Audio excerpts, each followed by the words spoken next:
What music they make. Metal.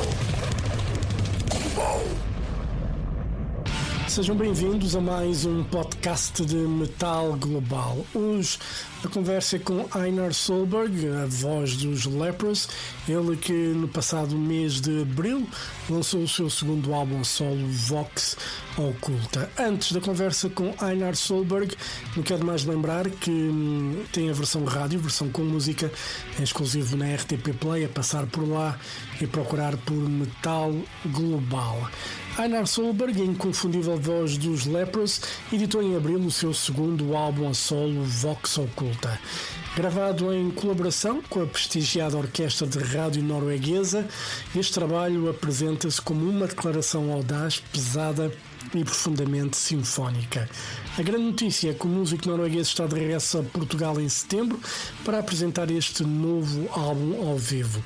Podem apontar na vossa agenda dia 22 de setembro no Moco, no Porto, e no dia seguinte, dia 23 de setembro, na República da Música, em Lisboa. Os bilhetes para ambas as datas custam 28€, para uma oportunidade imperdível de ver de perto uma das vozes mais marcantes do prog atual. Einar Solberg vem acompanhado pelos Royal Sorrow como suporte direto e ainda por Jovian Moons e Raphael Weinroth-Browne. Para ouvir a conversa então, enquanto ele conduzia o seu veículo elétrico de regresso à Noruega, a conversa é com Einar Solberg. Oh, sorry, I had to unmute, sorry. Yeah, hi. So, how are you, Einar? Good, and you? Everything is good. Yeah, everything is good. Got a bit of a sore throat, but it's okay.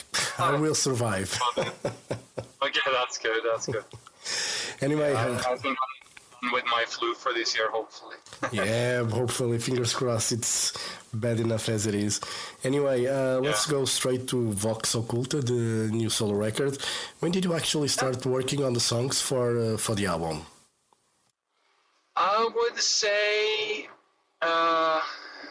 kind of the first was in early 2024, but most of it I kind of just booked the orchestra for November 24, and then I kind of forgot about the fact that I had booked, and then I just needed to write music. So I went on a tour with Leprous in September 24 in the US, and at that point I started writing a lot during that tour. And then I just kept on writing until like mid 2025, I guess. But the orchestra stuff was already done long before that, but it was done in November 24. Cool. And you already had an idea to make a more cinematic kind of an album?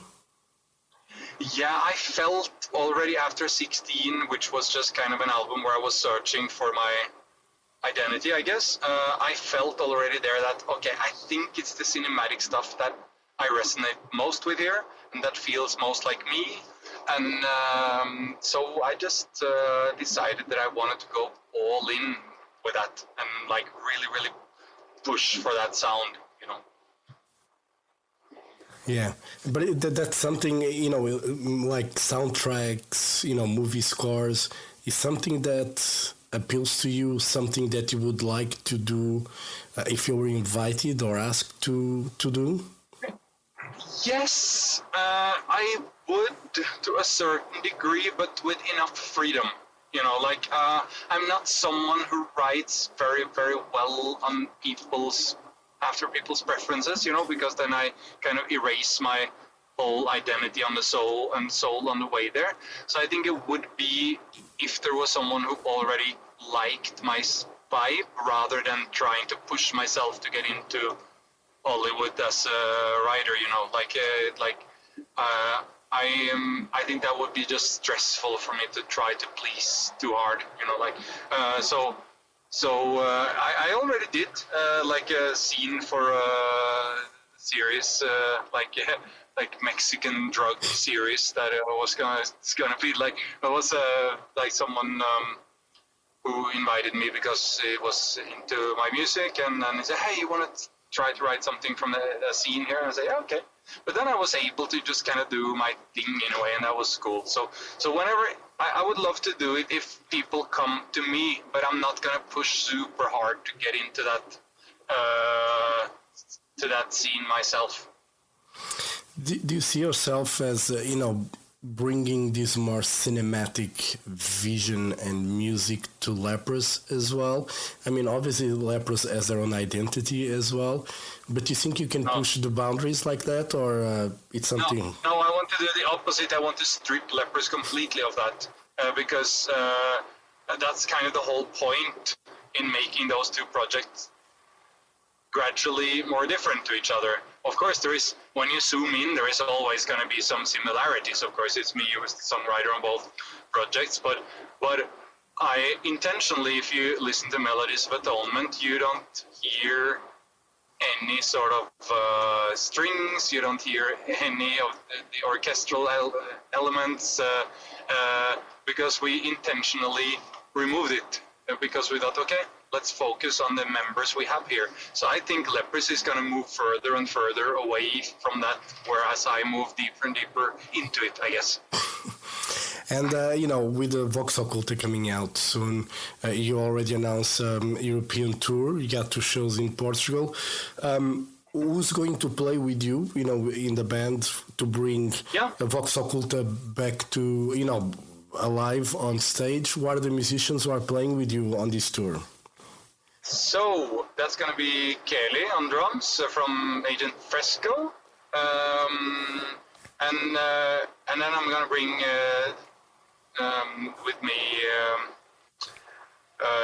Harrison from Leprous, the keyboard player, and then as for the cinematic, he's going to do some of the cinematic stuff, of course, on the keys, but also I have 2 string players. One of them is Raphael, who you know from Leprous. Raphael Weinroth-Browne, he did like 3 albums with Leprous, and he's also one of the support acts for my tour. And then I'm also bringing Chris Baum, the violinist from my albums. Yep. So there's going to be 2 string players, and then I'm going to use Eero, the bass player from Royal Sorrow. Cool. He's going to be there with me for that tour, and the guitar player is going to be Quentin, or Quentin, as they say in France. From he's not the one from the album, not Pierre, but he's one of his best friends. He's from the band 1056, kind of very heavy band, but he can play everything, so he's an amazing guitar player. So yeah, we're gonna be 1, 2, 3, 7 musicians, I think, on stage, so maybe 8 at some point as well. Cool. It's going to be it's enough people on stage. Probably on the level that I'm at now with stages and stuff, I'm not going to be able to move a lot.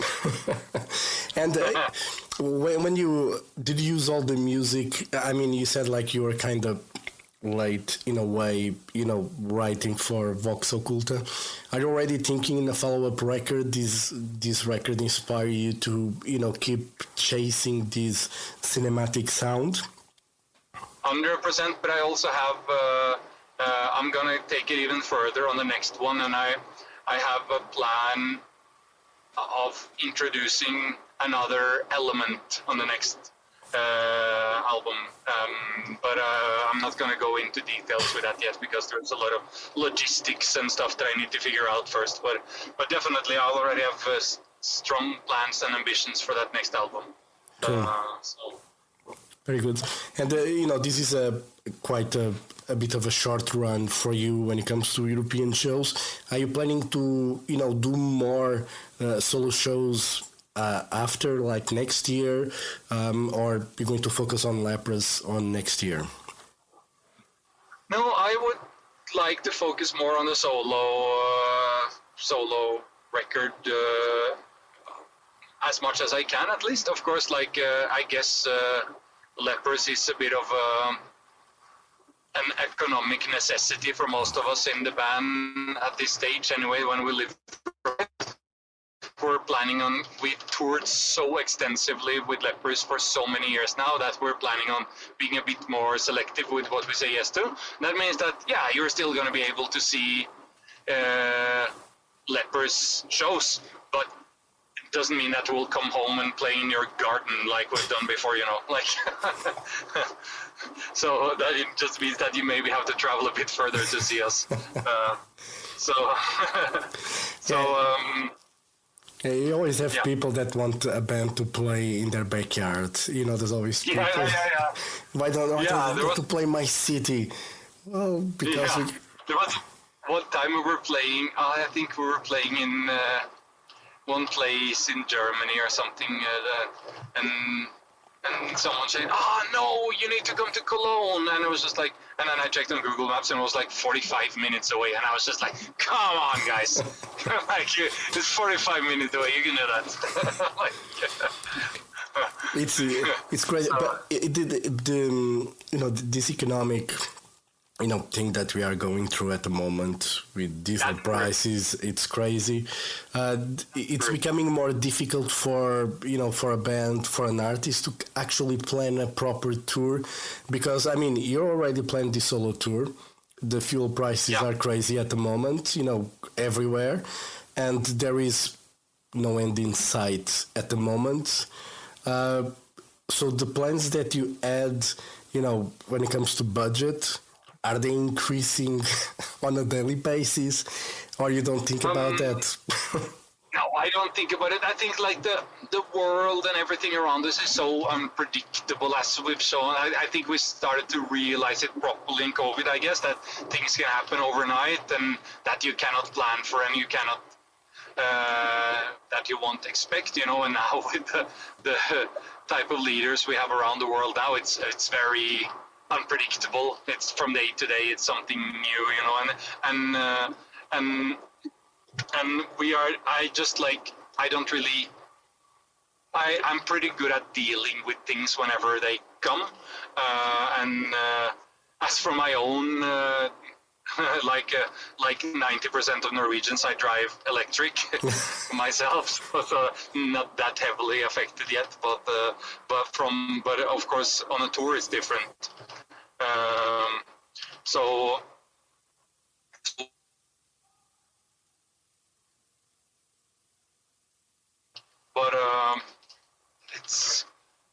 It's nothing I can really do about it. Like I cannot stop touring for that. Anyway. Yeah. And, obviously with Leprous and now with your solo stuff, you already, you did probably accomplished a lot in your career. Is there, or do you have any bucket list things that you would like to do as an artist? Like you're playing now for this record with the Norwegian Radio Orchestra. But is there anything else that you would like to achieve or to play with being a band? To do that live with the solo project, I think to do like a couple of shows at least and record it, like to film it and record it with the orchestra. Would have loved to do that. But maybe I would like to have at least one more album out before venturing into something so big and ambitious, because that's something, that requires a lot of planning. Yeah. And, what led you to become a musician?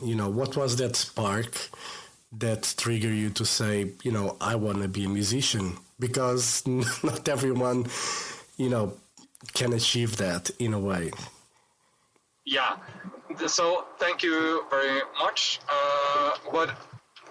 So the thing for me is I realized, I think I was maybe like 12 the first time I realized, I kind of love to stand and do things in front of people on a stage.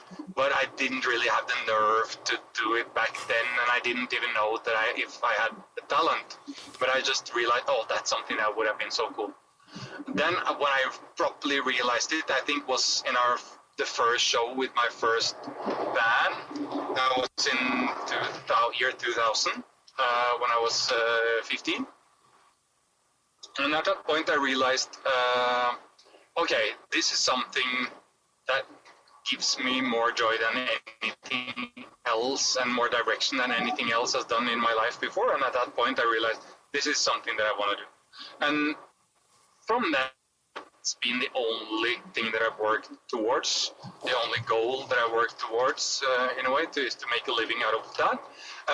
And I was even okay with not making a living out of it as long as it was a big part of my life. But yeah, now I do live well from that, and so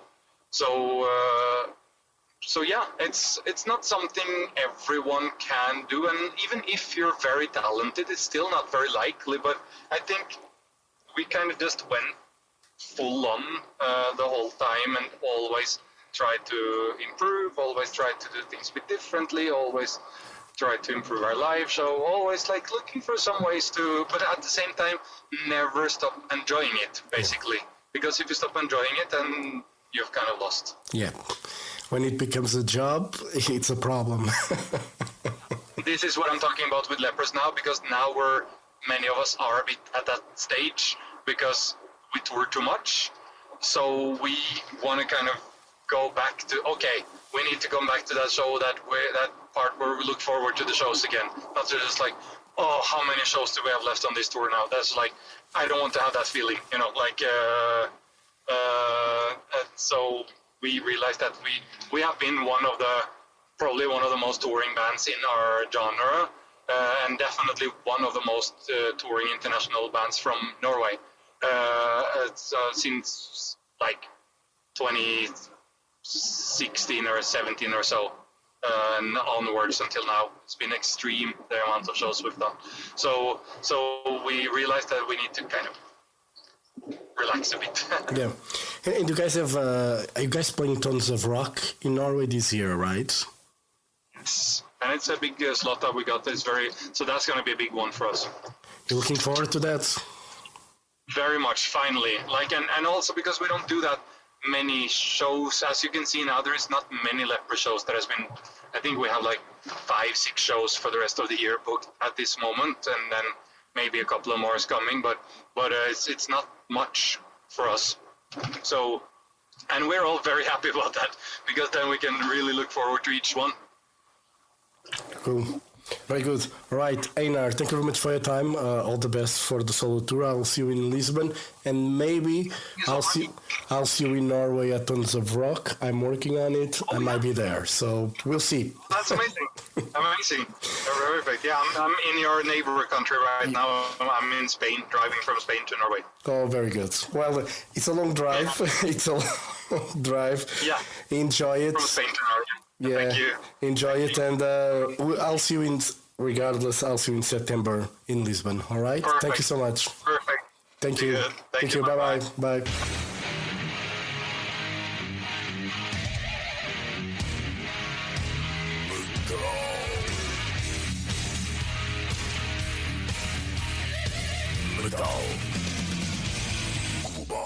Metal Global foi conversa com Einar Solberg, a voz dos Leprous, ele que editou no passado mês de abril o seu segundo álbum a solo, intitulado Vox Occulta, e vem a Portugal a apresentar este álbum ao vivo. É nos dias 22 de setembro no Moco, no Porto, e no dia 23 de setembro na República da Música, em Lisboa. Entretanto, se tiverem dúvidas ou sugestões, podem enviar e-mail jorge.botas@rtp.pt, visitem o site metalglobal.pt. Podem me seguir no Twitter e Instagram @mountainking e fazer like na página de Facebook do Metal Global. Se estão a ouvir em Apple Podcasts, Spotify ou YouTube Music, subscrevam para não perder nenhum episódio. Eu volto no próximo programa. Um forte abraço. Children of the night, you will live through the centuries to come, as I have lived. Good night.